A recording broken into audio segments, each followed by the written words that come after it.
जय हिंद दोस्तों, स्वागत है आपका हिंदी लाइव में। जानते हैं दोस्तों, इस वक्त की बड़ी खबर, सीमा हैदर को मिलने वाली है भारत की नागरिकता। क्या है जब पूरी जानकारी जानने से पहले अगर आप हमारे चैनल में नए होंगे तो चैनल को सब्सक्राइब करिए, बेल आइकॉन को प्रेस करिए।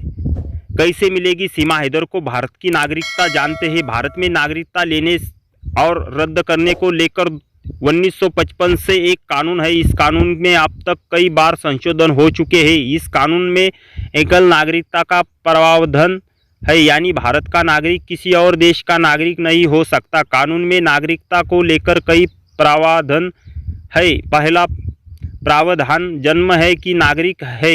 इससे मुताबिक 26 जनवरी 1950 में भारत में जन्मा कोई भी व्यक्ति भारत का नागरिक है। इसमें एक प्रावधान ये भी है कि 1 जुलाई 1987 के बाद जन्मा कोई भी व्यक्ति भारतीय नागरिक है, बशर्ते उनके जन्म के समय माता या पिता में से कोई भी एक भारत का नागरिक होना चाहिए।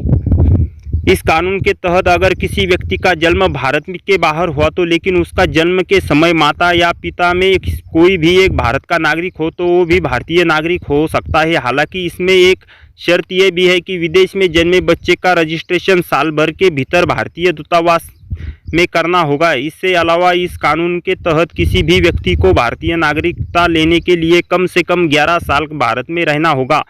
2019 में हुआ था ये संशोधन। 2019 में नागरिकता कानून के संशोधन हुआ था। इस संशोधन के बाद पाकिस्तान, बांग्लादेश और अफगानिस्तान में अल्पसंख्यक शरणार्थियों को नागरिकता मिलने का समय 11 साल से घटाकर 6 साल कर दिया था। इस संशोधन के बाद इस 3 देशों में आए हिंदू, सिख, जैन, बौद्ध, पारसी और ईसाई धर्म के कई मानने वाले लोग शरणार्थी भारत की नागरिकता लेने के लिए कम से कम 6 साल भारत में रहना होगा।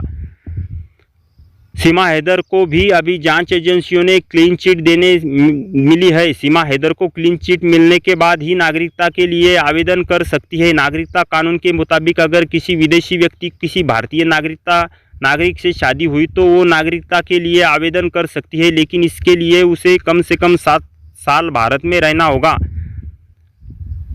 नागरिकता मिलने के लिए लड़ सकती है सीमा हैदर। भारत में कोई भी व्यक्ति चुनाव लड़ सकता है, लेकिन इसके लिए सबसे ज़रूरी शर्त यही है कि उनका भारतीय नागरिक होना जरूरी है। जनप्रतिनिधि कानून के मुताबिक लोकसभा और विधानसभा चुनाव लड़ने के लिए 25 साल और राज्यसभा चुनाव लड़ने के लिए 35 साल की उम्र होना ही जरूरी है। तो क्या सीमा हैदर को भारत की नागरिकता मिल सकती है? आपकी क्या राय है? हमें कमेंट बॉक्स में कमेंट करके ज़रूर बताइए।